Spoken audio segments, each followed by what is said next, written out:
Good evening, and welcome to the Millis Historical Society's Spring 2009 program. Tonight's program is going to be featuring the Jewish hotels in Millis, given by our own Vice President, Mr. Julius Rosen. Personally, I can't imagine a man better suited for the task, as Julius grew up in the area of the hotels and knew most of the families that own them. I know that he's been working on the manuscript for some years, and so about 4 or 5 months ago we decided that it was substantial and we wanted it to be one of our semi-annual programs. And so we started planning and promoting, and shortly after we started promoting the thing, Julius started to get contacts from people by telephone and mail and email, people that had stories to tell and wanted it to be on record, part of the history. And so the thing really kind of snowballed into what we have now, which was substantial before we even got this input. So, and about 2 weeks ago, we were sort of looking at each other, and we decided that we needed some more pictures. We only had about 4 pictures. And so we set out to find some more pictures, the two of us, and we got very lucky, and we had some wonderful help, contributions from people around town who are here, and I'm going to let Julius thank them as we go along. So it's really turned into a real gem of Millis history.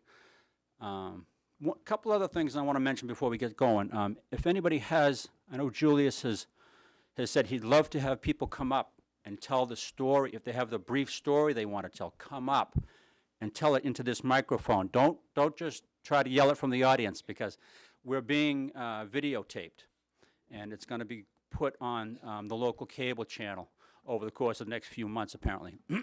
So we have to be technically minded if you want to get on the air. So come right up to the microphone. Don't be shy. And because we're going to have a little time, so it's, don't be afraid to tell your stories. And so at this stage, I think I'm just going to turn it over to Julius and let him take it from here.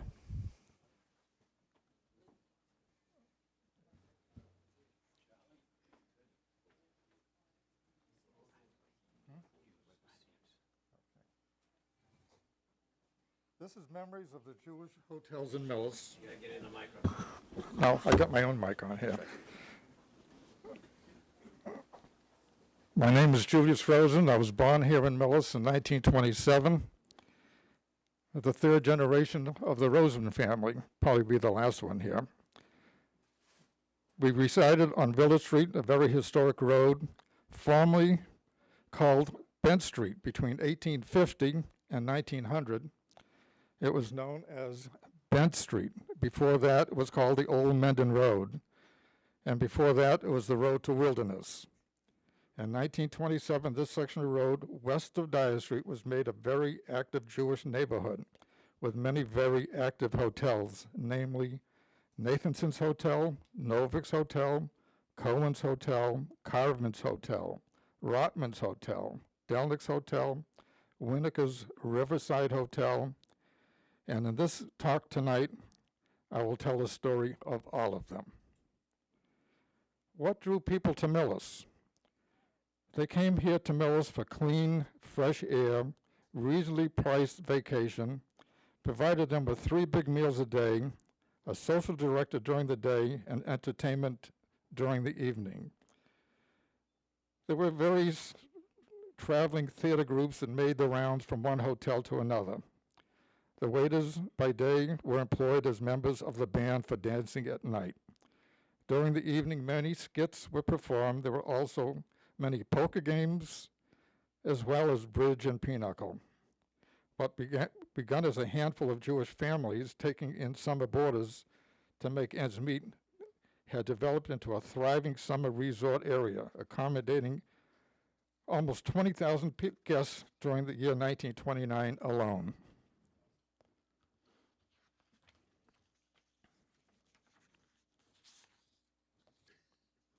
I'm going to start off, the first hotel that I'm going to speak about was the Rotman Hotel. Yeah, I can see it very well. This was the Rotman Hotel. I need the light here, though. If you can see that, just leave the lights off for now. No, I can't. Okay. I got to read it. Among the older hotels was the Rotman Hotel, located on the Millis-Sherman line. Harris Rotman purchased the farm in 1900 from Patrick Crowley. This hotel was burnt down in 1935. It was then sold to Ruth Cunningham. Harold Curran said he witnessed the fire and it was horrible. The farming equipment was bought by the Rosen Farm on Village Street. A note of interest. On this small piece of land, in the southeast corner of the Rotman Farm, there could be once found the stone garrison, used by the Bogastow farmers as a refuge from the hostile Indians during the King Philip Wars of 1675 and 1676. Thanks to the research of Paul LaCroix, president of the Millis Historical Society, he took a bus tour of people from Millis to this site during the fall of last year. We can now give an approximate date of the removal of the two-story stone structure in 1780. The property now is known as Milbourne Farm.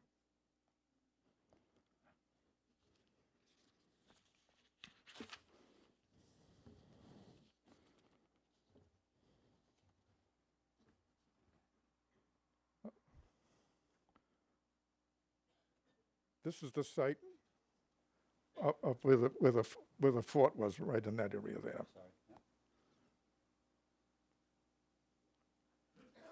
And the next hotel that I'm going to describe to you is going to be Nathanson's Hotel.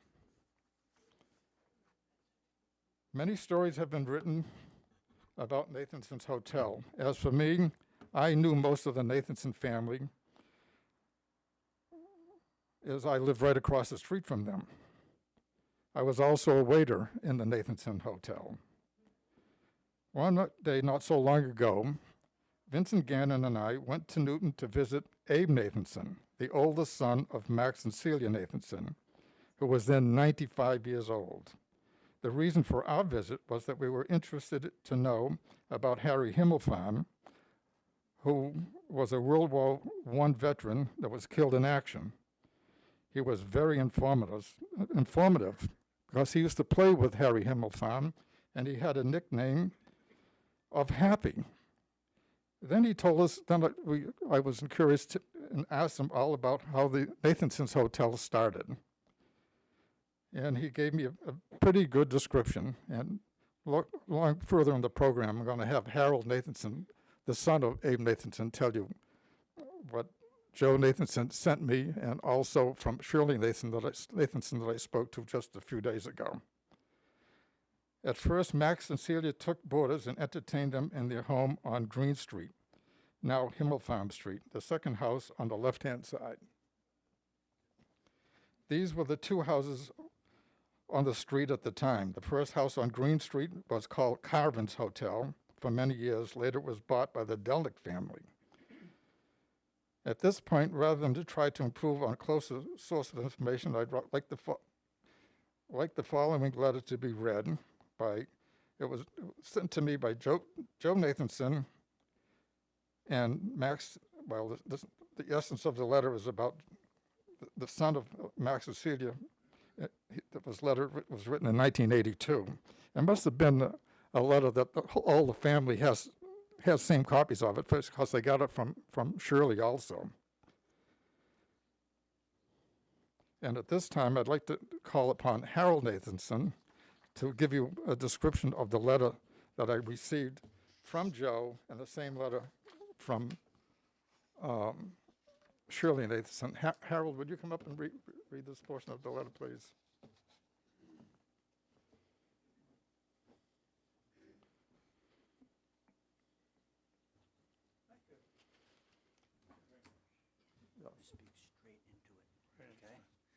Hi there. I'm Harold Nathanson, one of the last of the Nathanson clan. And My childhood was Nathanson's Hotel. The childhood for the whole family of the Nathansons was Nathanson's Hotel. The aunts, the uncles, the nephews, the nieces, we either waited tables, cleaned up around the place, went downstairs to take and pull the feathers out of the chickens that my grandmother was going to cook that night for dinner. I'd stand out there with my father with his white ducks. I think it was $2 or $3 for a full course dinner, which today I don't think you could get anywhere. But Nathanson's Hotel did a tremendous business, tremendous, and had a lot of fun. Now, this is the letter here. Yes. Do you want me to read it for them? please. Okay. This is a letter from Yosh. The buildings stand desolate and forsaken in the sunlight. The once neatly kept lawns are overgrown.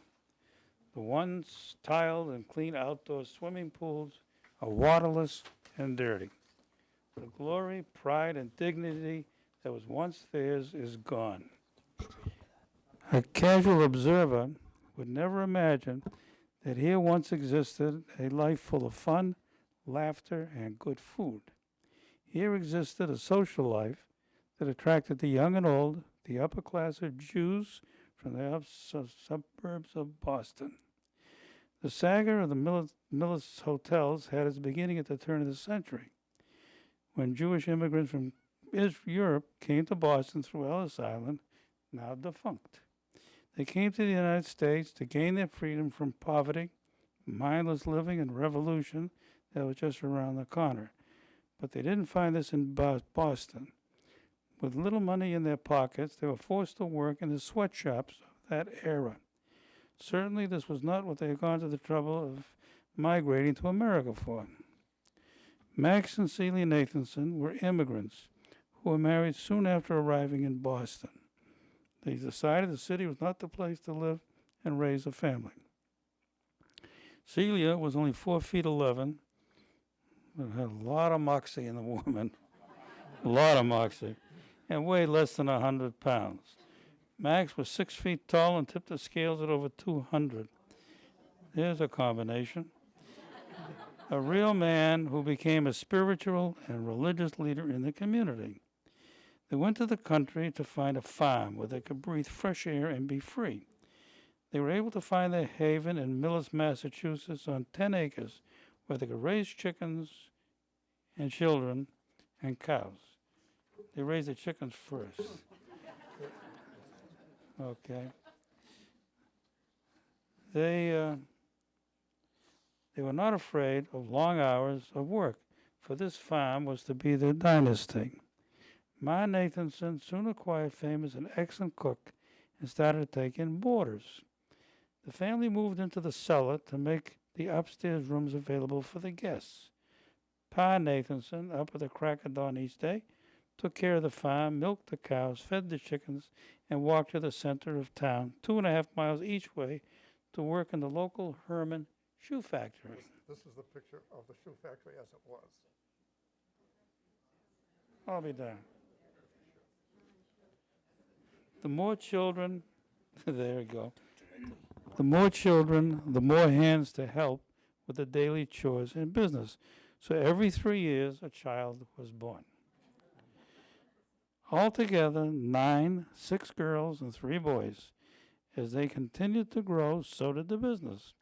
The girls waited on tables, made beds, cleaned the rooms, hung curtains and drapes, made sofa covers, and generally did everything to keep the place clean and pretty. The boys also waited on the boarders, helped Ma cook and bake, took care of the grounds and maintenance. The boarders spread the word about Ma's good food to their relatives and friends. Needing more room, they then bought the adjoining Himmelfarb farm, and new buildings were erected. A large 21-room hotel with running water and inside bathrooms was erected on Village Street. I'm sure that was a big day for Millis. A large 21-room hotel with running water and inside bathroom was erected on Village Street. A large dining room was attached. That was the dining room. Yeah. That was the parking lot in the back in 1920. Can you imagine? That's the way it looks today. Have you got pictures of the shower rooms? No. No? Oh. I got some nice stories I could tell you about the shower room. The boarders spread the word about Ma's good food.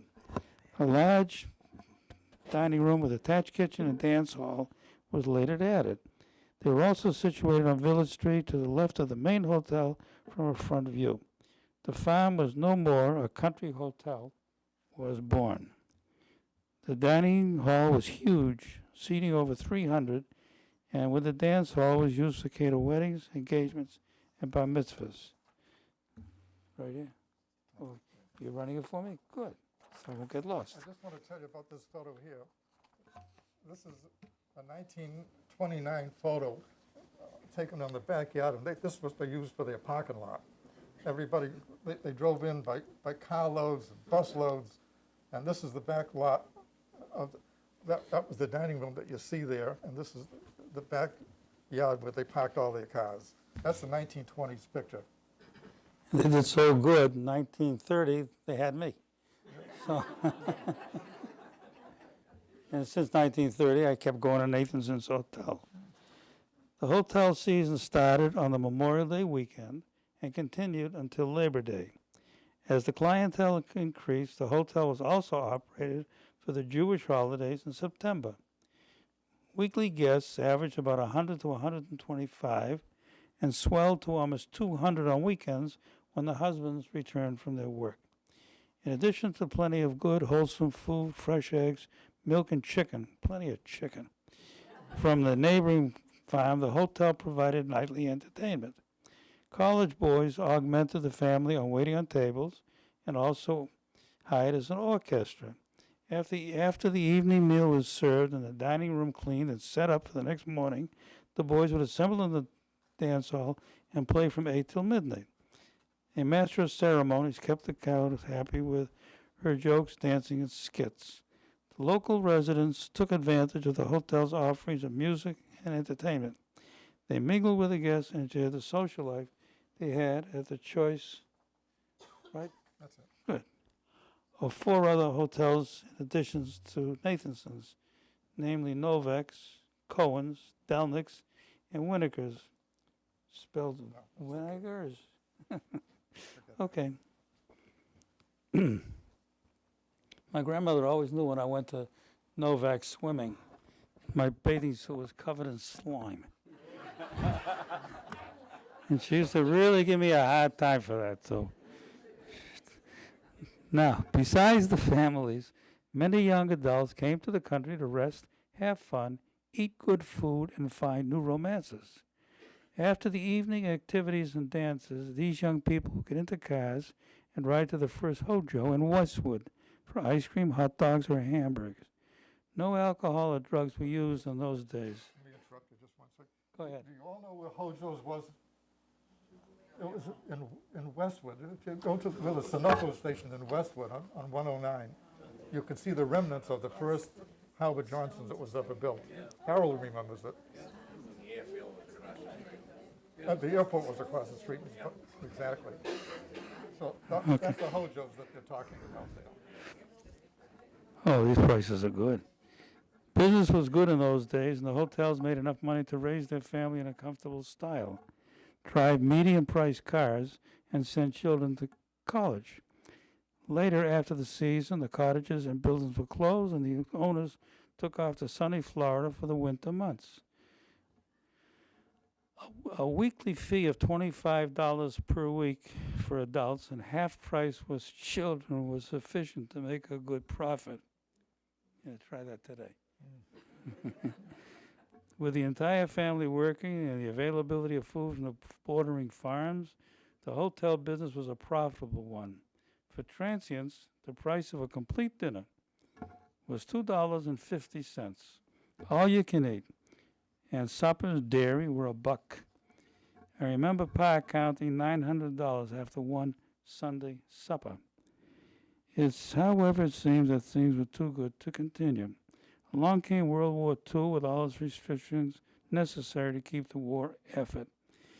The rationing of gasoline, food stamps, and shortage of materials made it almost impossible to continue the business. The prospective guests from Brookline, Newton, Dorchester, and Roxbury area had no gas to drive to Millis. Thus, the slow demise of the Millis hotels began. The children had all grown up and got married. To hire help was impossible. Pa Nathanson had passed away. Ma Rose and her husband Bill, and her husband Bill tried to keep the hotel open in spite of these adversities, but it was not profitable. In addition, the older clientele had died off, and the younger element preferred the beaches and ocean instead of the country. Consequently, the family decided to sell the business. I think that's all. You want this? I'll take over. Oh, good, here. Okay. Okay, thank you. Thank you, Howard.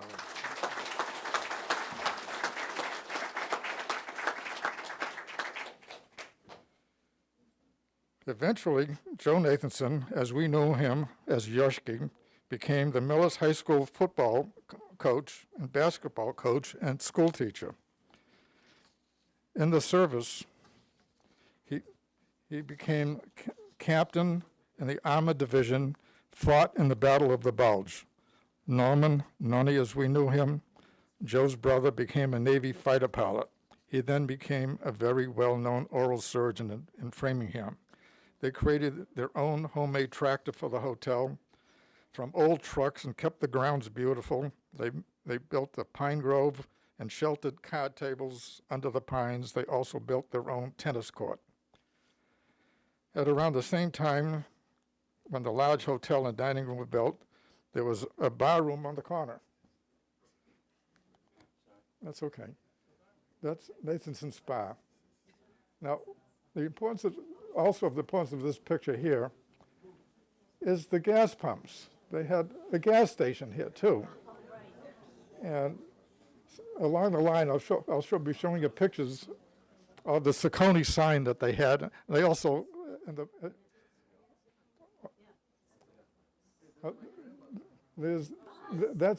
that's Minnie Winnica. That was the day we celebrated the erection of the Himmel Farm Square. Up until then, it was Green Street. And in 1935, it became Himmel Farm Square.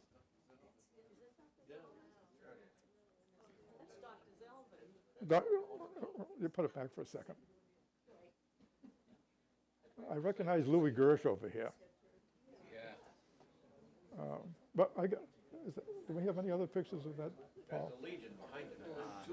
No. Why is Minnie up there on the podium like that? We were celebrating and changing the name to Himmel Farm Square. And I had other pictures of the square. Do we have the other pictures? Okay. The Saucony sign, and underneath another sign that had Dawson's Ale on it. There's one seat You here. want- Mary, there's a seat here. Do you want to, there are more chairs. Do you want to see if we can put some up over here? Two? I could stand. Sure. Okay. I think there's still some chairs over there. At around the same time when the large hotel and dining room hall was built, a bar room was also erected in the hotel on the east corner of Village Street. A village in Green Street called Nathanson's Spa. Get in the background. Yeah. Okay. My father, Michael Rosen, was one of the bartenders there. There was also a Saucony gas station located in front of the spa. I remember it was not an electric pump. Every time you turn the handle, it meant 1 gallon of gas, 10 cents a gallon.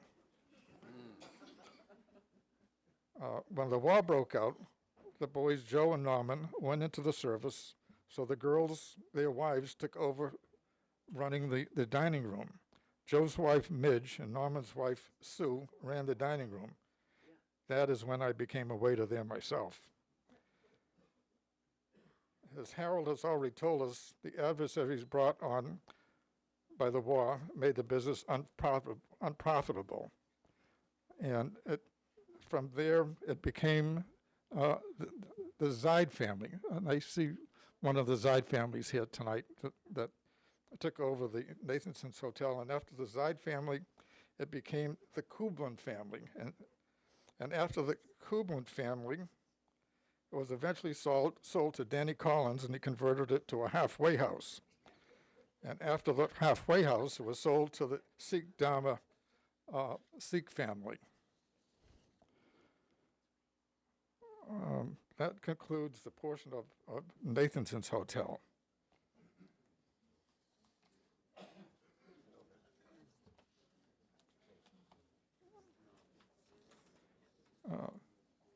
The next portion that I'm going to be speaking about is Novik's Hotel. This is a postcard of Novik's Hotel. On the back of the postcard, it says the following: Novik's Hotel, Millis, Massachusetts, easily reached from Boston, Providence, Worcester, and neighboring cities. A summer-winter resort combined, steam-heated, modernly furnished, hot and cold running water, showers, and baths. Private outdoor swimming pool, tennis courts, and dance hall for our guests. Accommodations by day, week, or season. Catering to weddings, parties, and banquets of all kinds. Make reservations by calling Millis 133.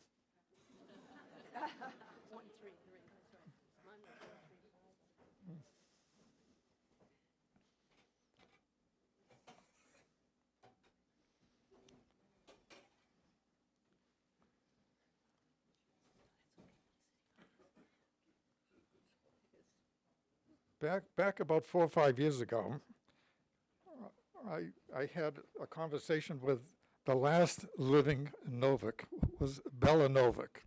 She used to come out to visit Sylvia Novik, and I asked her for the history of the Novik Hotel.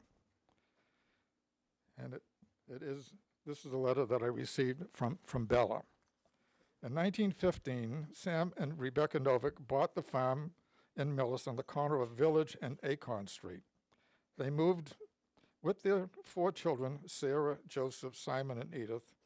In September 1918, they had their 5th and last child, Belle. Here's a picture of the Novik family. The mother and father on the bottom, and the three girls, and Joe and Cy. Side, Yeah, yeah, on the left. yeah.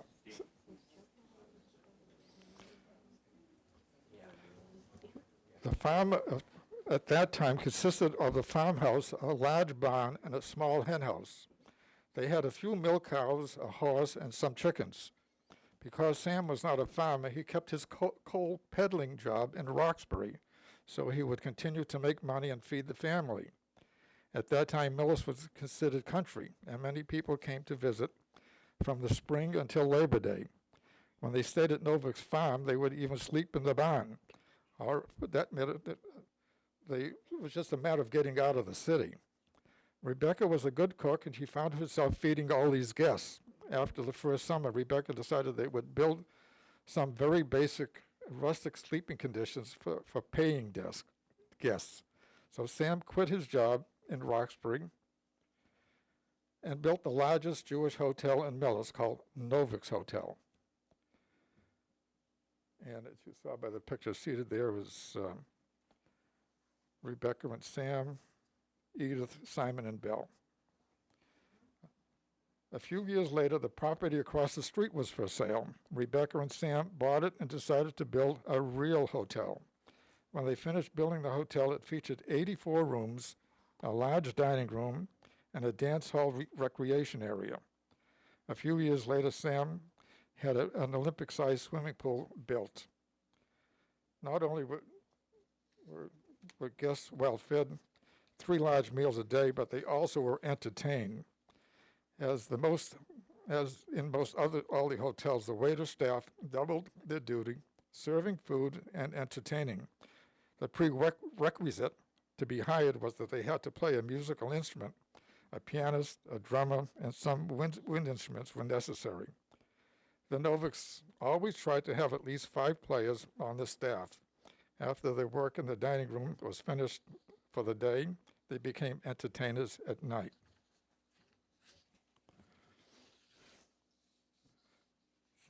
This is the stationery that was sent out. This is one that I received, this one here from Sylvia. Just a little bit of memorabilia.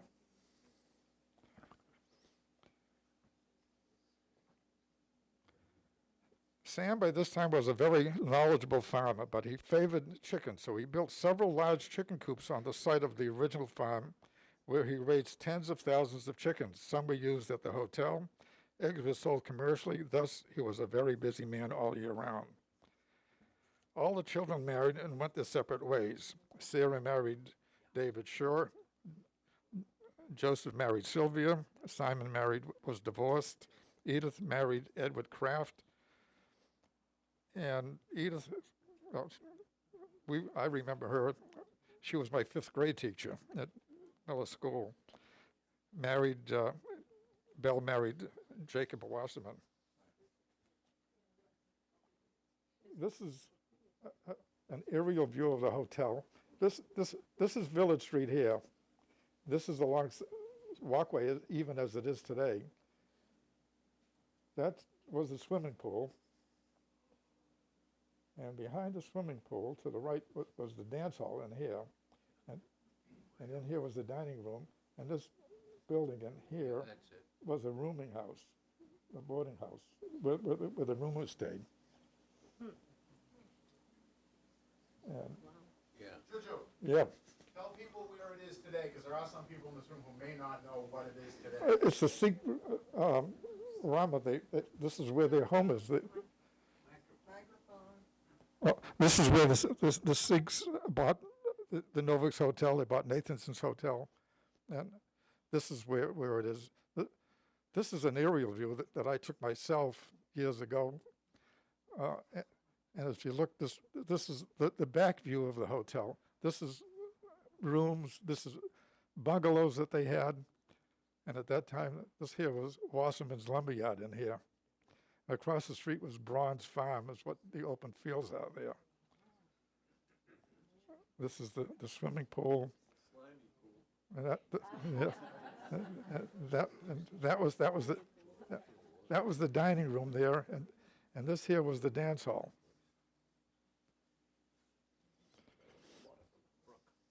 Okay. It was spring fed. Whoever said that.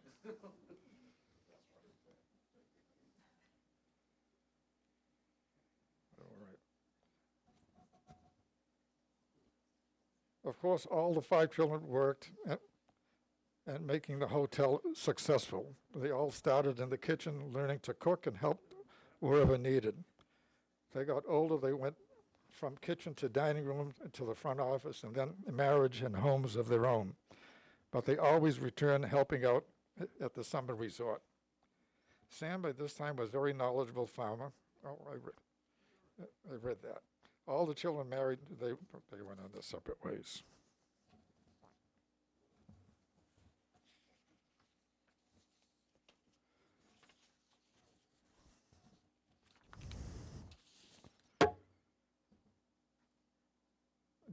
Joe and Sylvia never left Millis. Joe did leave the hotel to become a partner with Jack Marchard and Von Monroe in the famous Meadows in the Framingham nightclub. Simon was the last one to run the hotel on his own.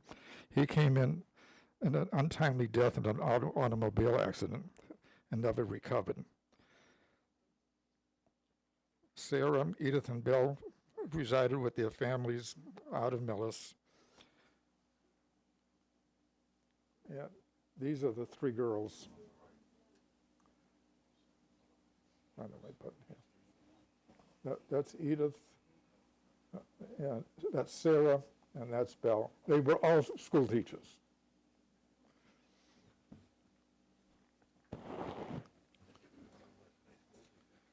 The swimming pool that the Noviks had put in was spring-fed and was particularly remembered the outdoor shower that was built over the pool. Guests were fed 3 huge meals a day. When they finally became overwhelmed with work, my mother would pitch in and help in the kitchen also. She also helped them wait on tables, and I did too. My sister Gertie worked in the little candy store there, and I was reminded Libby worked there too. Libby Walpert worked in the candy store too. Worked in the candy store.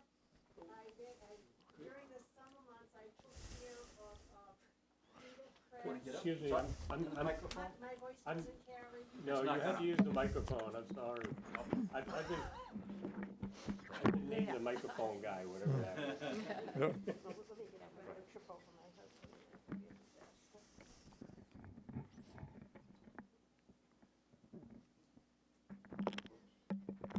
My time with the Noviks probably spanned from the early 40s to 1950 when I graduated high school. And I worked in the store first, and then I babysat Edith's kids for the summer while she worked at the hotel. And then when Sylvia was working with Joe over at the Meadows, I babysat Lawrence and Alan Novick while they went to work Sunday at the Meadows, and it was 25 cents an hour then, from 10 in the morning until after midnight. But the kids were wonderful, and I enjoyed my time with the Noviks.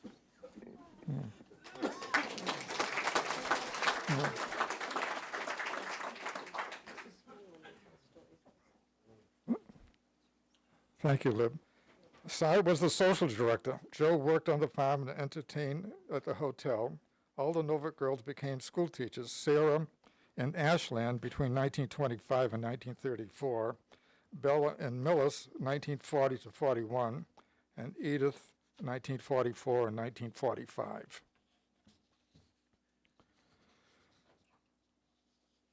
That sums up the Novick Hotel, unless somebody else has any comments about it. I see the grandson is here today, which, there he is up back. Nice to see you here tonight. The next hotel that I'm going to talk about, and I don't really have much to say about it because it's going to be Cohen's Hotel. There's very little known to me about Cohen's Hotel. The front gate, which is, that's okay, it's right, it's okay the way it is. This is the front gate as we see it today on Pleasant Street. Because the hotel burnt down, and we'll expand about, I'll tell you about that very shortly. The front gate still can be seen on Pleasant Street, along with part of the original structure foundation further back. Could you use the mic? No, they can't hear you on TV or on the tape later on. Cohen's Hotel burnt down Christmas Eve, 1956, because I was home recovering from a very severe automobile accident, and I heard the fire whistle go off, and it's only a quarter of a mile down the street from my house.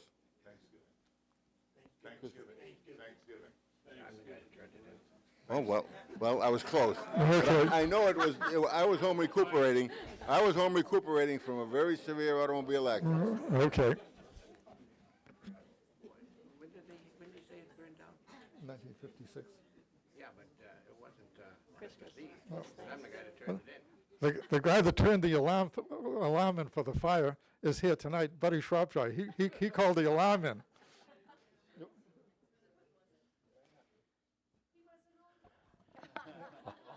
Oh, yeah, he was. He's as old as I am. Julius and I have been best friends for 76 years.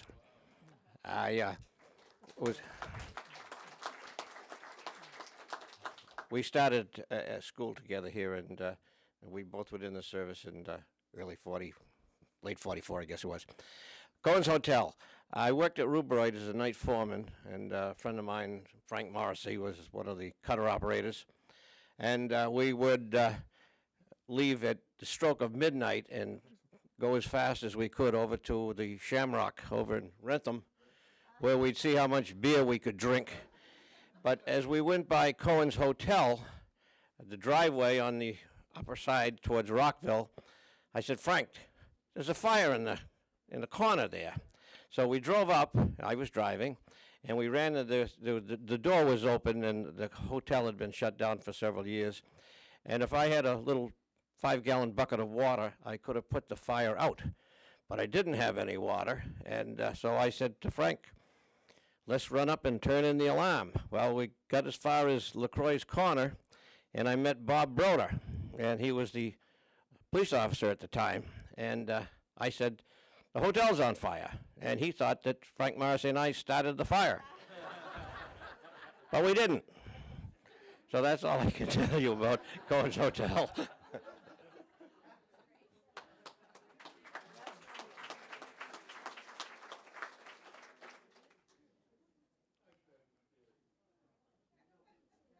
I remember the family very well. Mr. and Mrs. Cohen had 2 children, Bernice married to Sumner Cohen, and Sylvia married to Dr. Brown. It was later sold to Morris Siegel in 1956. Buddy Shrubside called in the fire alarm. And it might be interesting to know, this picture of the hotel, I just received it last week. I had no idea who might have a picture, but Randy Tucker had a picture of this hotel. So I thank Randy for bringing it up. Thanks, Randy. How we found it, I'll never know. The dance hall, by the way, is, believe it or not, is where Johnson's Refrigeration Company is now. If you go down Pleasant Street, you'll see Johnson's Refrigeration. The second floor of that building was the dance hall. So there is remnants of it. Yes, at the time it was used as both.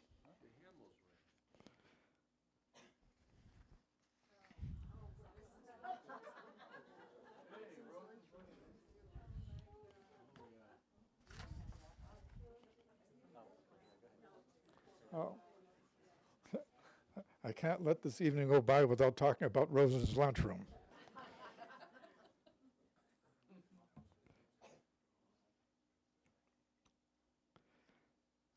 My father, my folks ran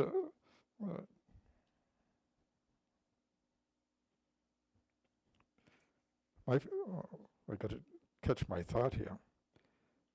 My father, Michael Rosen, worked at Clicquot Club for years, just barely making a living. So my mother, Sonia, was the driving force in the family. Tired of taking in boarders and waiting on them, she opened up Rosen's lunchroom. I guess you would call it the McDonald's of its day. We sold sandwiches, hot dogs, candy, and ice cream. Daytime was kind of slow, but the evenings, after the entertainment in the hotels was over, Rosen's lunchroom is where everybody met. The building was a prefab building. It was a cottage made for rent down at Point of Judith, Rhode Island, by the Winokur brothers. Eddie Winokur delivered the building on a flatbed, and it was one of those prefab buildings at the time, and he put it together in 2 days. This was in the year 1938. It closed as the hotels closed, it closed. The Iceman who delivered a soda to the soda cooler was Billy Gillinado. The ice cream was delivered by Murray Narenberg. Ice cream was sold for 5 cents a cone, hot dogs 10 cents. We also had penny candy. Those were the good old days.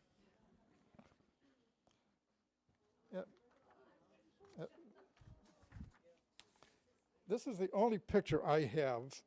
There was a delicatessen store on the corner of Acorn Street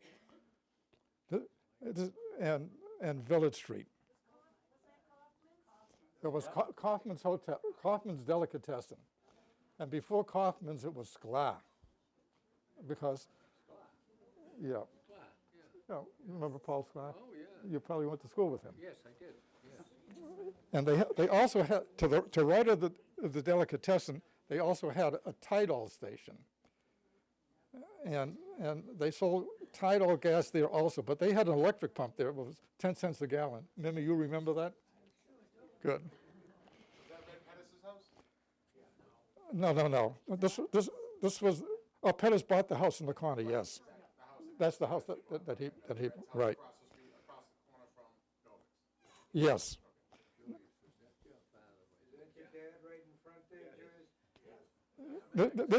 This here was, there was an air raid in 1943. He was the air raid warden. And to make sure there was no lights being shown, every house had to be blacked out. The cars had to be, half the headlights had to be blacked out. There he is, my father is, and I hate to tell you, that's me up in there. Yeah, and Libby is right here. Yeah.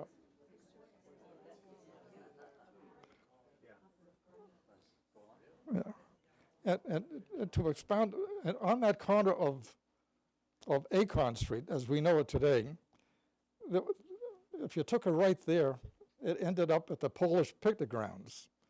The Leonti family, Acorn Street ended at the Leonti house.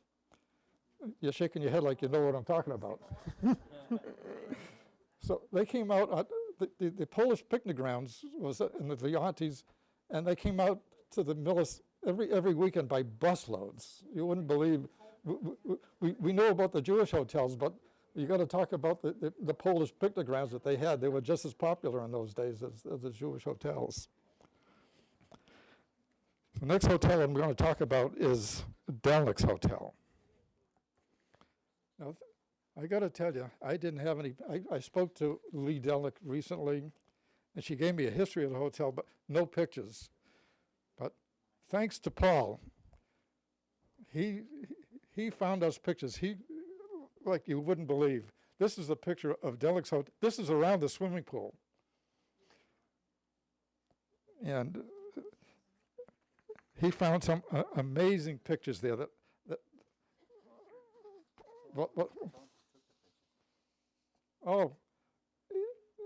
in 1965, his grandfather, Mid LaCroix, took pictures of every house in Millis. This is when he went into the Historical Society, and he found these pictures that I was looking for of Delnick's Hotel. Otherwise, I never would have had them. This is the dining room section of the hotel. Is that my phone? No. I thought that was my cell that was ringing. Ida and Max Delnick and family came from Boston and settled on Green Street, now Himmelfarm Street. They bought the hotel and the land that was once Carvin's Hotel. Mrs. Delnick was such a good cook, and the hotel became deluged with guests. They then bought land for a hotel on Village Street. As a youngster growing up, I remember a huge rock on that property. It was called Indian Rock Hotel. I spoke to Mimi Rosenfeld about this. She remembers that rock also. History tells me that this hotel was used by the mill workers of Rockville during that period of time. Delnick's Hotel thrived with great food and entertainment, catering to weddings, bar mitzvahs, and so on. When things slowed down here in Millis, they sold out and continued the hotel business in Florida, still using the name Delnick's Hotel. That was the family house. Soon the brothers split up. Ben bought his own hotel. Brother Meyer and his wife Lee bought theirs, called the Normandy Plaza. The Delnick family also owned the Gotham Hotel, the Troy Apartment Hotel, the Clyde Hotel, Crescent Hotel, renamed Delnick's Hotel, the Atlantic Beach Hotel, Ocean Grand Hotel, the Western Arms, and Embassy Hotel. And this picture that they're showing here was Meyer's workshop. He used to own Millis Radiator Shop, and this is where he repaired his radiators.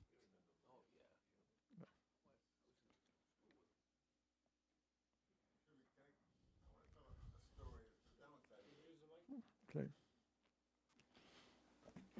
My father came to Millis in 1927. He was a chauffeur out of Providence for some people that come into a bar mitzvah at Winnicker's Hotel. He met my mother. She was waiting on tables there. He eventually married my mother, and he came to Millis. He went to work for the Winnecker brothers on the chicken farm. Well, after a couple of years there, a few years, he said to my mother, I think we ought to own our own farm. So they bought a farm in 1935, the year that I was born. And being an old Yankee town, you never saw a Jewish cop. But the late Rudolph F. King was a selectman at the time, and he made my father a cop in the town of Millis. He was a cop for 17 years. Well, my father was on duty, and it was probably 1928 or 29, and a warrant came out of Washington for Herman Gordon, who was Delick's son-in-law. He was a tinsmith, and he was making stills in Millis. Well, my father went down there, and they didn't know my father. And, of course, they're speaking to Herman in Yiddish for him to run out the back door. And my father says in Yiddish, "Don't or I'll shoot you." He arrested him and took him in that day. Yeah. Thank,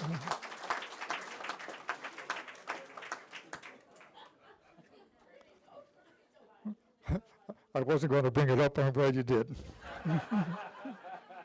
As a matter of fact, there was a picture in the Milford News one night of a still in Millis. They were asking, where was it? I said, I know exactly where it was. Oh, I know that. That was the last one. Yes. Death there. Yeah. Blew up. I became very friendly with Meyer through the years via ham radio. He always remained very interested in Millis. I had to speak to him morning, noon, and night. He helped me videotape the Millis 100th anniversary ceremonies in 1985. He died on his way home to Florida. Delick's Hotel of Millis then was run by Joan and Lenny Brown from 1968 to 1975. It later burnt down and was sold as house lots.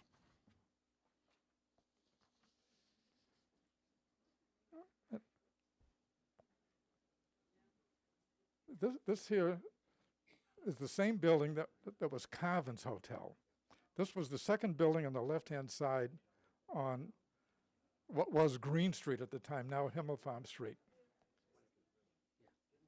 This little building over here was the dance hall. I'm sure the people that are living there now don't even realize what that building was for.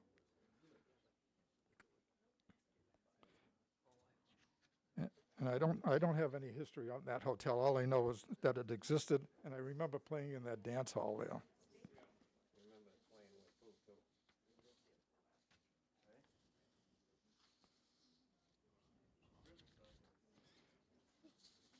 Now we're going into the Riverside Hotel. And the following story, I'm going to have to ask Rosemary Weinstein, who was Gert Weinstein's daughter, that lived on the location of the Riverside Hotel. Mady, would you come up and read the story?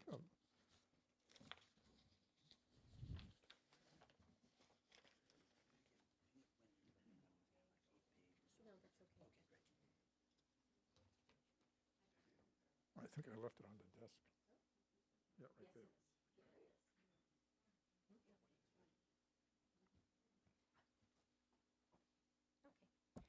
Hi. Well, I was going to bring a piece of cutlery from the hotel that I had put away in a very safe place to keep it safe, and it was so safe I couldn't find it. So when I do, I fully intend to give a piece of cutlery with the Riverside engraved on it to the... No, that's Nathanson's Hotel. No, that one's Nathanson's, but we'll have one from the Riverside Hotel if I ever get my act together and find it. This was a story that my mother, Gertrude Winnecker Weinstein, wrote for her grandchildren. I was born a long time ago, March 16th, 1911. I'm over 3/4 of a century old, and that is a lifetime plus. Perhaps you'll be interested in knowing that pioneering was not solely the experience of the Pilgrims in the 1600s, the Colonials of the 1700s, or the Westward Ho people of the 1800s. My mother, Sarah Brogg, came from the European continent, 54 latitude, 24 longitude. I give this description as the area has been parts of many countries. In her time, it belonged to Russia. Later, it was Lithuania, and now it is the USSR. And this was written back in about 1980, I think. Anyway, prior to the interruption of the USSR. Her family lived in Slobodka, a suburb of the capital called Kaunas, but referred to by her and others as Kovna. My father came from a small village in the Ukraine, now the USSR. It was called Slavota, which I found only once on a wall-sized map of Russia many years ago and never saw it again. Names of many places in that area have changed, especially during the communist regime. In the 1800s, Russia was under the rule of the Tsar Nicholas II, and all young men were subject to military service. In many cases, young Jewish boys were drafted by the military and served 25 years or more, the regime hoping that by that time they would have weaned them from religion and from their families. I do not know how many years my father served, nor by what route he finally arrived at the outpost in Kovna. He and two buddies found my mother and her two sisters in whatever ways young people found their contemporaries. Suffice it to say that the three young soldiers married the three Brog sisters and then began to scheme to get their way to America. The only possible way was to go AWOL, desertion from the army, to steal across the border of another country, as they had no passports. They got into Germany and out of reach of the army. They found their way to London, where the Brog sisters had an uncle. Since they were soldiers and had no trade or profession, the uncle taught them the rudiments of tailoring, and then they went off to the United States. An alternative to landing at Ellis Island, New York, was to come to the port of Boston, and this is where the three soldiers came. They had a few contacts in Boston and found a place to live, went to work in sweatshops to save enough money for several years, and then they brought their wives, who would legally come with passports. It took several years for them to save enough money for the tickets. My oldest brother, William, came by himself a year after my father arrived. He was 13 years old. It was the time that the Russian Revolution was beginning to brew, and he was doing interesting work. He was being a messenger for the revolutionaries. He may not have known, but my mother knew that if he were caught, he would be executed. She bundled him off to his father as quickly as she could. About 2 years later, my mother and her brood sailed the Atlantic, steerage class, in a ship that was paradoxically called the Arabic. She must have been about 38 years old and had 4 children in tow, ages from about 3 to 13, namely Dora, Lizzie, Judith, and Joe. It was not a luxury cruise. The hold was dark, crowded, smelly, and they tried to stay on deck to breathe freely. My mother had strung small bagel into a necklace which each child wore and could nibble on to keep them quiet. My grandmother was very clever. The west end of Boston was where immigrants clustered. In later years, it was a status address, Beacon Hill, but then it was a ghetto. Mother was not happy with city life, as she'd been brought up in a house with a yard where they kept a cow and had some of the amenities of life at that time. Soon after, on a Sunday outing to a little town called Millis, about 25 miles from Boston, where they went to visit distant relatives, they bought a little house. It cost $600. I can picture it today. Gray, clapboard, simple lines, and very small.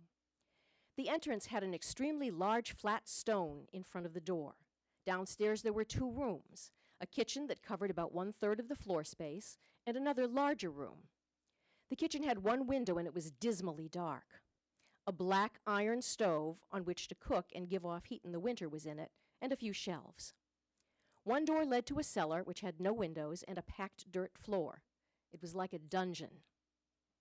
Another door led to an addition to the house called the summer dining room. It too had a packed dirt floor. Upstairs had 1 large room and 1 small room connected by a corridor that held just 1 single bed. The smaller room had wallpapered, including the door of the closet, so that it appeared to be a secret door. That always fascinated me. In the large room there were 2 charred places, remains of when a lightning bolt entered and left, apparently without setting fire to the house. Opposite the entrance, a forked tree was anchored in the ground. On top of it was a long sapling, which had on one end a weight, and on the other a rope and a bucket positioned right over the well. This was the only source of drinking water. There was plenty of other uses, such as washing, etc., which was brought from the Charles River, and the river ran directly along the side and the front of the house. One pulled on the rope until the bucket filled with water. Pulling it up was easy, as it was helped along by the counterweight on the other end. The water was always sweet, clear, and cold. But getting it in winter was a little difficult, as sometimes the ice had to be broken first. The well was also used for refrigeration of certain things, such as butter. There was a barn in the back, and there was a cow there. When I was about 2 years old, my family bought the house next door. This house was much larger. It was an old colonial with 4 rooms downstairs and 4 upstairs, all very small. A central chimney ran through the house, and 2 rooms upstairs and 2 rooms downstairs had fireplaces. They never worked right, and eventually they were boarded up. The kitchen also had a large fireplace which could be used for cooking, although my family had a stove. Beside it was an oven in which my mother would bake bread. A porch ran the whole length of the front, and one end was composed of a large syringa bush, the only flowering shrub that I can remember. And as an aside, this was the house that I was born into and I grew up in. However, on the front, there was a mountain ash tree, and I can still see the bunches of red berries which I adored. Even now, when I see a mountain ash, I become nostalgic, and it brings back many memories. The red berries matured in fall, and I would bring them to hang on the sukkah which my father built each year in the back door. This house had a barn in the back and to the side, which housed a cow or 2, and Charlie Boy, the horse, as well as hay for winter feeding. She brought pictures of Charlie Boy in a big book tonight. I didn't even know it existed. We can take a look at Charlie Boy later. I must add that both houses had outhouses, as there was no indoor plumbing. The new abode had a 2-holer and 1 single one. There was also a sizable distance from the house to the outhouses, and in winter, everyone used chamber pots. As to my personal arrival in Millis on a snowy, cold March day, my mother was getting ready to bring me into the world. The doctor lived in the adjoining town of Medway, about 3 miles away. He made house calls, but had no transportation, so the patients provided it. My sister Liz, who was 13 years older than I, tells that she harnessed Charlie Boy to the sleigh and drove to Medway to fetch Dr. Wyman, who delivered me. Then she took him back home. Dr. Wyman was a typical country doctor and didn't bother with registering births. Many of my contemporaries found out that years later, as did I. When I was 17 years old and applied to Framingham Normal School, I had to have a birth certificate. There was none. Fortunately, Dr. Wyman was still alive and did a late filing with an affidavit. My friend Sissy, and that's Sissy Nathanson, found out years later when she needed a passport for traveling. Doc was dead, and she had to have her mother swear that she was her child and was born on a certain date. For years, the vital statistics in the town report always had late entries. Hopefully, everyone who was born in those years got their name in print. My earliest memory must be when I was about 4 years or less and not yet in school. My sisters would show me a newspaper and say, "Read."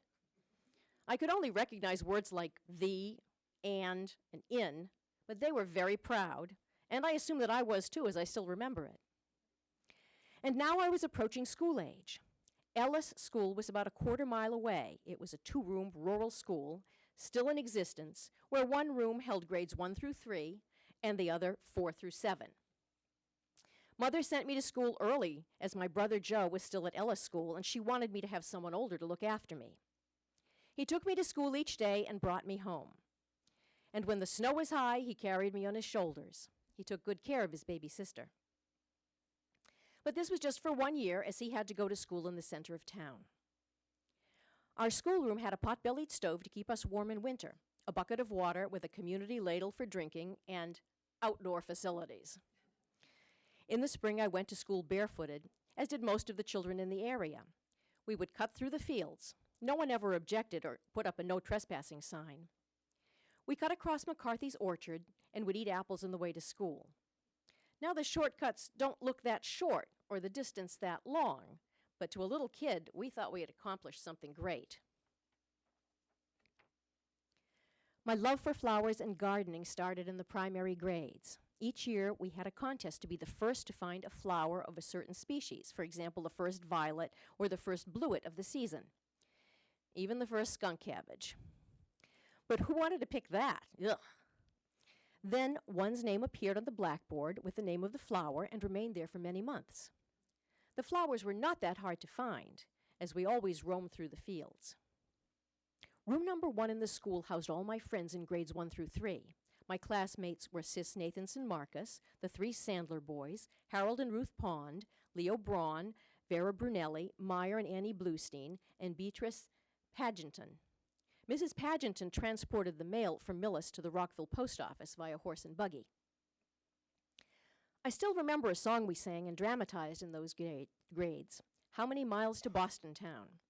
I can remember singing it to my children and to their children. The song is older than all of us. When I was ready for 4th grade, room number 2 had closed for lack of pupils, and we had to go to the Adams School in the center of Millis, where the police station and the fire station now stand.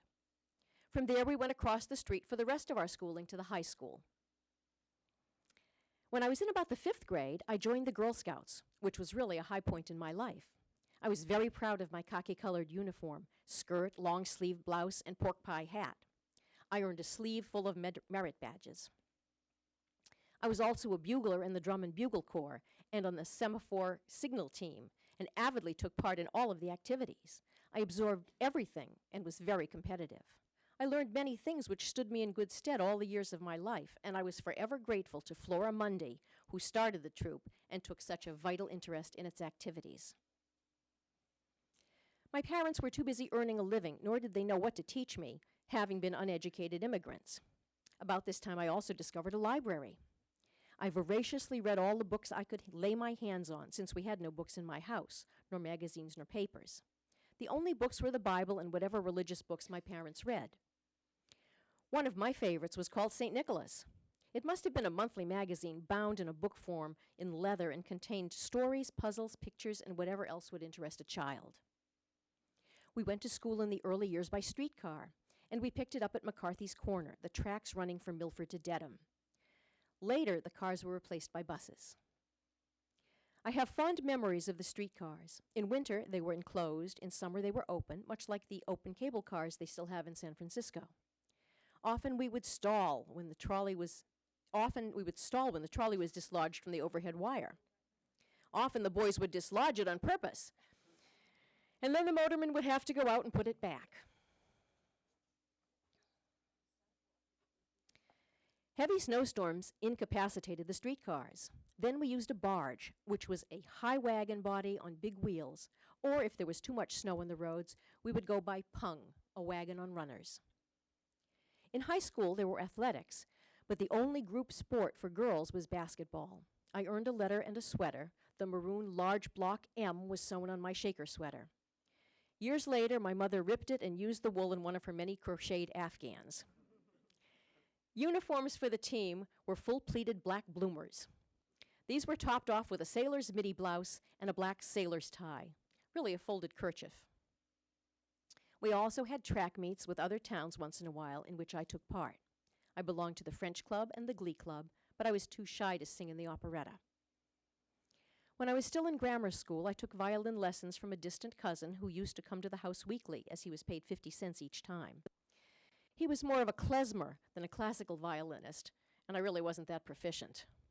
However, I learned enough so that when I graduated from high school, I and 2 classmates played our violins. Later on, I played in the orchestra at Framingham Normal School, where I was second fiddle.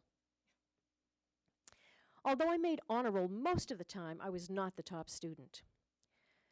The highlight of graduation was a weekend in Washington, D.C., and we raised money via various projects. We were the first class in Millis to make the trip. We traveled all night by bus, washed up in a hotel room, and then went sightseeing. Then we traveled all night by bus on our return. We were young and we could take it, but I must say that we saw a great deal of Washington. Only once, 2 years before I had been out of the state, when our family drove to Philadelphia in a large green Marmon sedan, which had vases and artificial flowers in the inside. This was in 1926, and Philadelphia had the sesquicentennial. It was very exciting. My travel appetite was whetted. Later, in 1928, my brother Bill and sister-in-law Minnie drove to Florida, where Bill had an American Legion convention. He had been in World War I. We drove down the Dixie Highway, remnants of which are still in existence. We went west on the Tamiami Trail, up the west coast to Ocala, where Ponce de Leon's spring was. It was full of sulfur, and the water tasted terrible, but it was supposed to give you long life. In 1934, he invited me to go to a convention in Chicago, and so I got to visit Canada, the first time I was out of the country.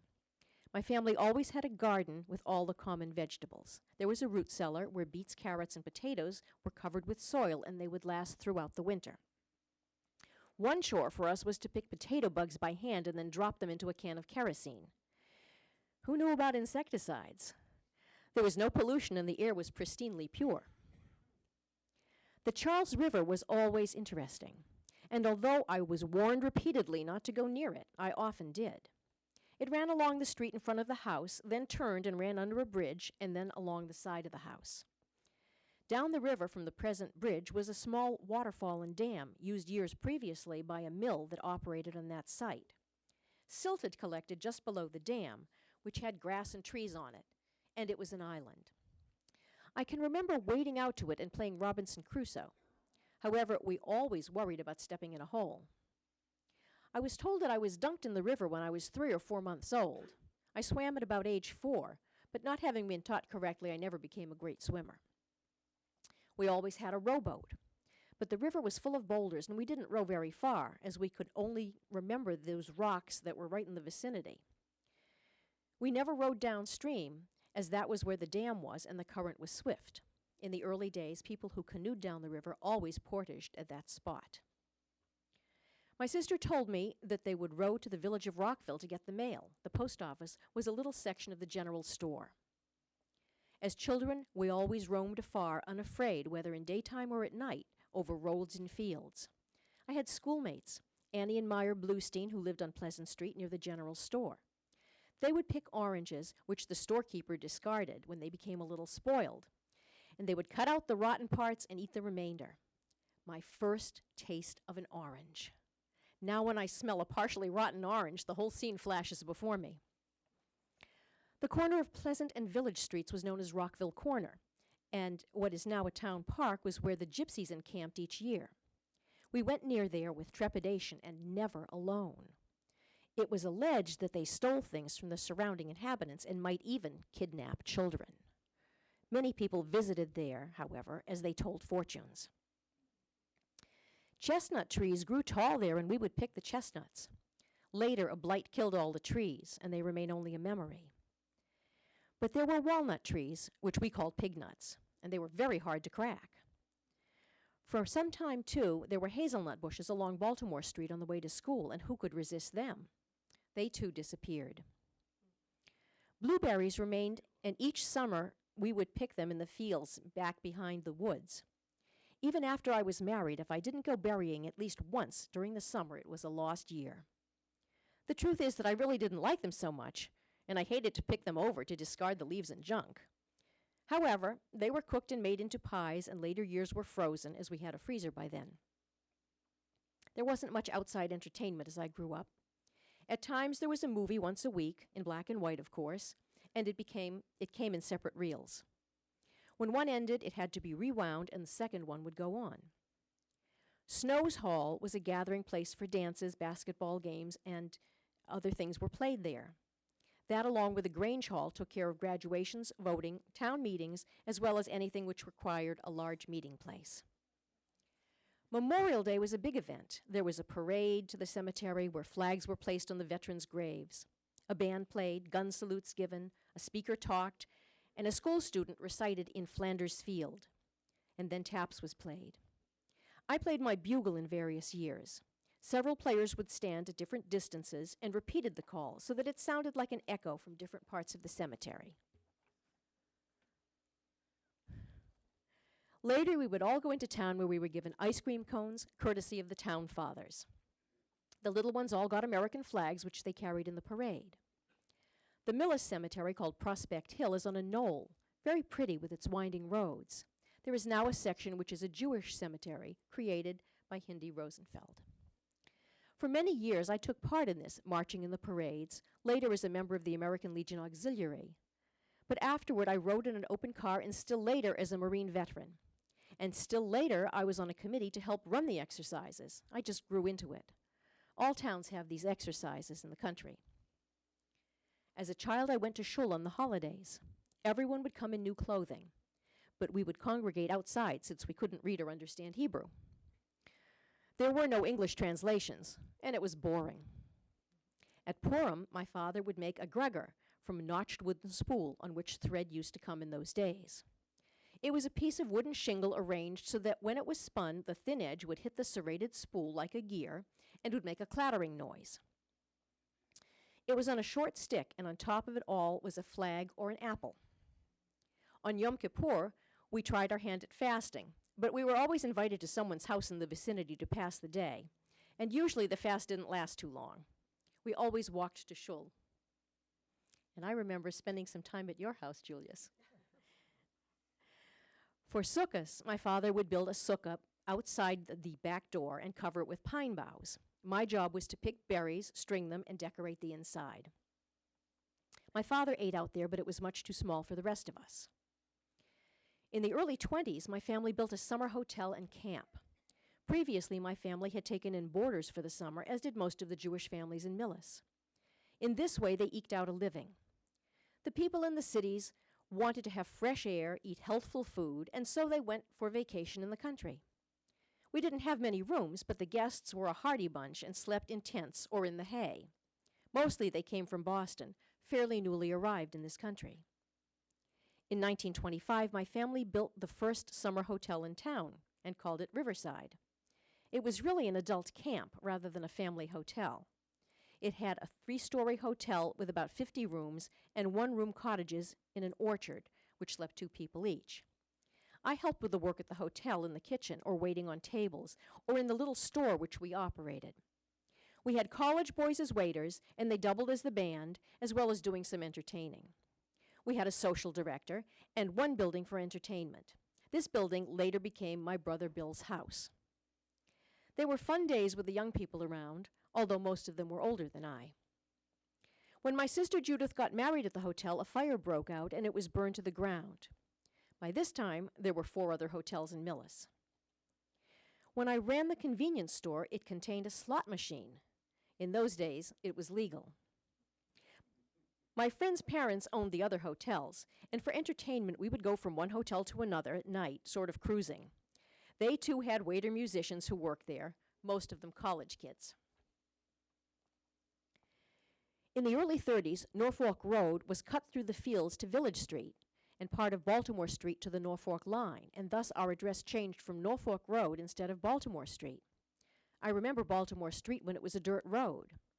In spring, when the snow would melt, the ground grew soft, traveling vehicles would make ruts, and if a frost followed, it was really rough riding. Later, of course, it was hard-topped, and still later, Norfolk Road became Route 115 to Cape Cod. It was my dream to go to medical school, but we had no money. I settled for Framingham Normal School, a 2-year course to be an elementary school teacher. Supposedly, after graduation, one got a job and earned some money. Now, I'm going to skip ahead. Millis is still dear to my heart, as I lived in that homestead for 60 years, knowing every nook and corner. Of course, we had made many improvements and repairs over the years, but the old colonial flavor still remained. In 1976, while in Florida, I was the recipient of a Distinguished Citizen Award from the town of Millis. After our son Bill, born in 1946, came Rosemary, Mady, that's me, born in 1948, and their roots were put down in Millis. Do I have to read this? They are both only a mother. They are both outstanding students, talented, fine human beings, and we have nothing but pleasure from them. That's a mother talking. We know that we will have the same from you. This was written to their grandchildren. They love you both dearly, as do we. And now we will bring Zadie's story up to date, which we will not hear this evening. No,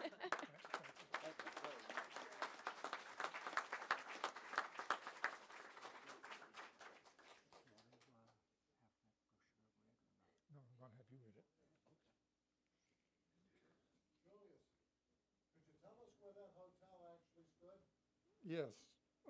I'm going to go into detail with it because we have a brochure that Mady never saw.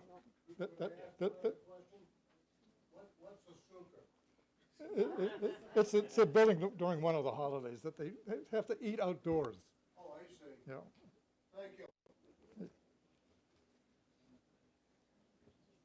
For all the stories, literature, and photographs that we found regarding the Winokur Brothers Hotel, far more than any other hotels mentioned, one would think that the structure stood for quite some time. Ironically, the opposite is true. On May 29th, 1928, the same day Judy Winokur... What? Oh. So, ironically, the opposite is true. On May 29th, 1928, the same day Judith Winokur married Morris Mushnick, and only 3 years after it was built, the Riverside Hotel burnt to the ground, and no new hotel was ever to rise from those ashes. Yeah.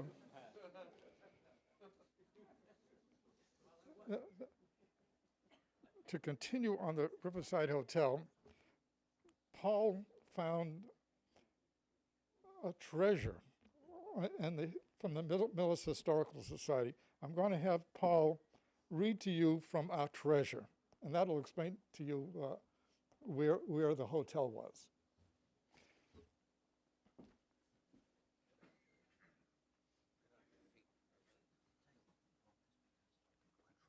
You can talk right into it. Okay. Okay.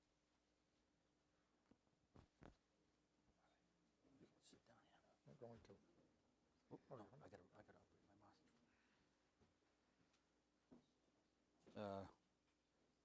We were very fortunate to find this brochure. It's a little over the top as it talks about the Riverside Hotel, but it is really, we've sort of focused on the Riverside Hotel to end off the evening. It takes about 9 to 10 minutes to read through it, but I think you're going to get a real kick out of it. You gotta use the microphone. I got a mic. Can you hear me? No, the microphone's not working. Sorry. You have to use both. Okay. This will be tricky. Yeah,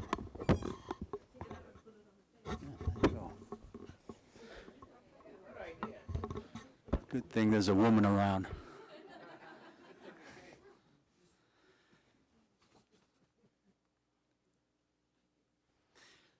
Riverside, a garden spot in the country along the Charles River at Millis, Massachusetts.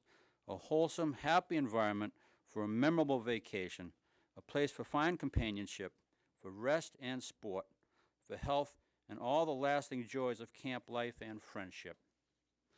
What's up today? That's the question on the lips of the lively group who scramble out on the spacious lawn after a hearty breakfast like a crowd of children when school is out. And Riverside always has an answer. Here there is no formal routine. Riverside scorns machine-like programs. But the day is always crowded with a sprightly variety of things to do. The Riverside games are so unusual and mirth-provoking that the hours slip by all too soon. One gets to know the fellow campers very quickly. There's an air of genial hospitality that encourages a good-humored disregard for aloofness. Riding horses are always available, and contrary to usual camp custom, there is absolutely no charge to our guests for the pleasure. A fact, by the way, that adds inestimable to the enjoyment of your vacation, and at the same time reduces the cost of it by a very significant amount. The day is chock full of different things to do, and there is always a lively group to join you in any venture. Once in a while, we have a picnic that lasts pretty nearly all day. What fun!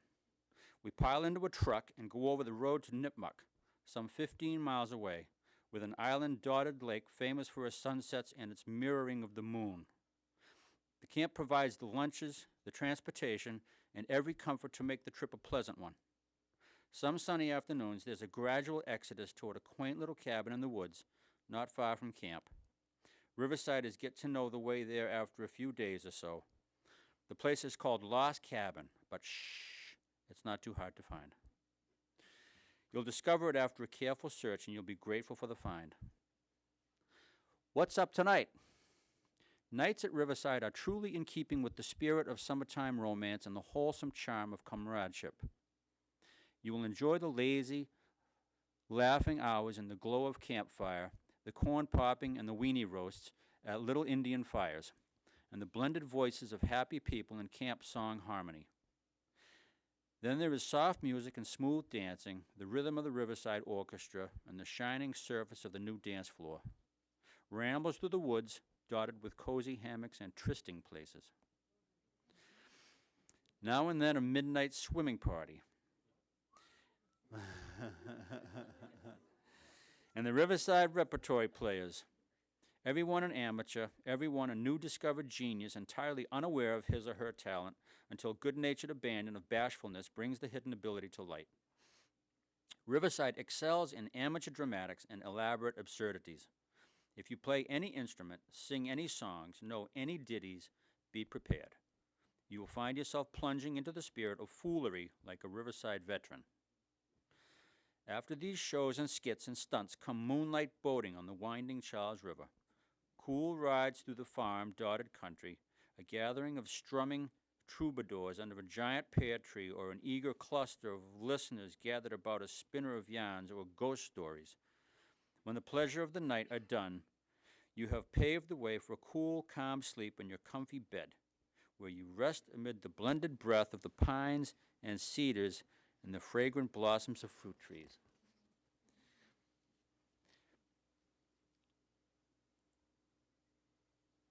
Rich in historic association, these peaceful woods and fields once resounded with the whoop and warring Indians and the defending musketry of the brave-hearted Americans.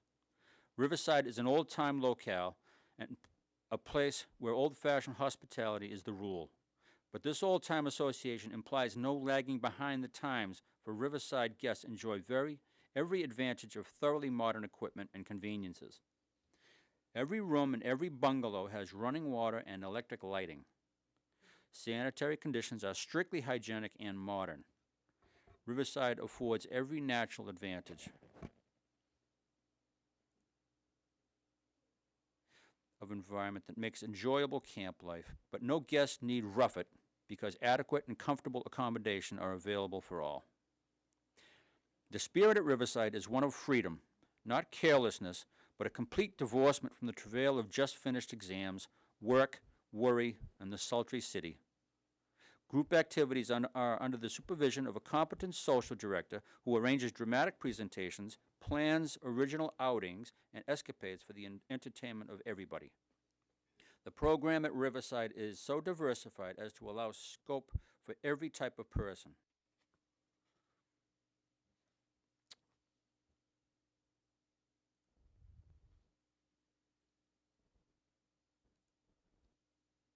If you go in for the strenuous life, vacation time is a time of moods. There are days when every wanton breeze calls play. On such days, to be at Riverside is a mighty fortunate thing. Do you like sport? Here are hills to challenge the lusty, tumbling waterfalls and whirls for the daring, fast tennis court and baseball field, gymnastic apparatus, fruit trees that saucily defy you to come and climb them. Once a week, a long hike to Lost Cabin where a surprise awaits you. Horseback riding through wood-winding paths, now losing themselves among the trees, now edging the placid river.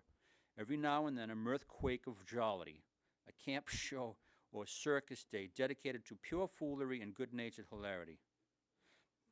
Tournaments, boys versus girls, camp games and contests, and a brand new dance floor where you may enjoy yourself to the rhythm of the Riverside Orchestra. You'll find a cuisine of wholesome, fresh food, varied tastefully and temptingly, that will satisfy the most vigorous appetite. If you like keen fun and keen sport, if you have a rollicking temperament and bubbling enthusiasm, or if you would like to acquire them, come to Riverside. For those who seek idyllic rest, there are days when the need is for quiet, contemplative days. Languid night, soft-starred and still. Someone to talk with, calmly, interestingly. Do you like rest? Here are clean, comfortable bungalows nestled among trees where you may sleep cool, snug, and soundly amid the fresh, sweet smell of pines and cedars. They lay it on pretty thick. Plenty of dairy foods, vegetables, fresh picked from our own gardens, discussion groups twice a week devoted to the reading of contemporary prose and poetry. At night, gliding in a Ribbon Road on a moonlight night in the big and comfortable camp bus. Here are woods interlaced with shady paths and dotted with hammocks and trysting places, woods associated in early history with King Philip's Indian Wars, storytelling and singing around the campfire. The broad, shaded, and screened veranda of the main lodge make a delightful place for lounging or dozing on a quiet afternoon. The movies at the village, if you like. Meadow, orchard, garden, woods, field, hill, and river. A garden spot that beckons you to come and laugh and play and rest. If you like gentle, soothing recreation and calm, strengthening rest, come to Winnaker Brothers Riverside.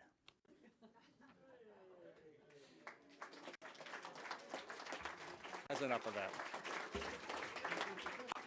Just to finish off this section, for all the stories, literature, and photographs that we found regarding the Winnaker Brothers Hotel, far more than any of the other hotels mentioned, one would think that the structure stood for quite some time. Ironically, the opposite is true. On May 29, 1928, as Julius already told you, the same day Judith Winnaker married Morris Mushnick, and only 3 years, possibly 4 years after it was built, the Riverside Hotel burned to the ground, and no new hotel was to rise from the ashes. And that's all I have.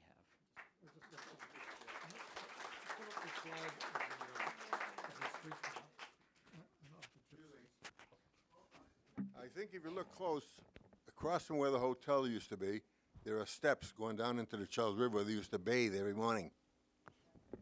Really? Still there.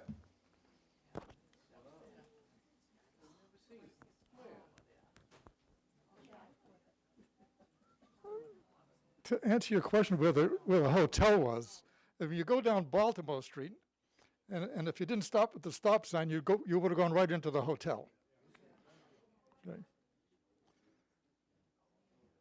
This picture of where the gypsies lived, this is the corner of Village Street, Dyer Street, and Pleasant Street.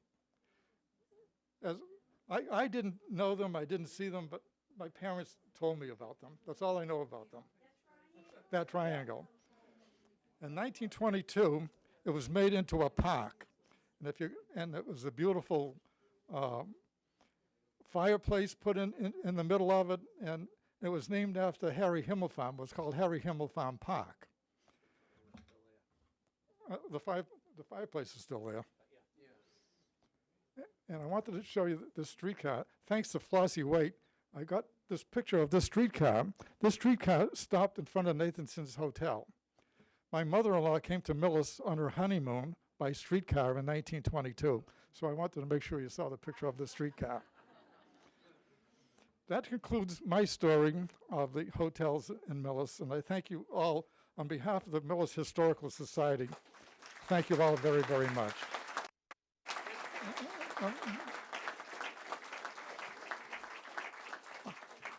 I think Billy Winnaker got an education as he did. So with that, I'll turn it back to I hope everybody enjoyed it. This is all Julius. This was his baby. But before everybody gets up and disappears and helps themselves to the refreshments and whatnot, please bear in mind that we're a completely non-profit organization. We haven't had too many fundraisers over the past couple of years. The programs like this are made possible through monetary donations and memberships. So please keep that in mind before you take off. We can continue this. We do it for the fun of it, but certain things cost money, and it's nice to just have it there when we need it. So aside from that, that's it, I think. That's all we have. Thank you very much.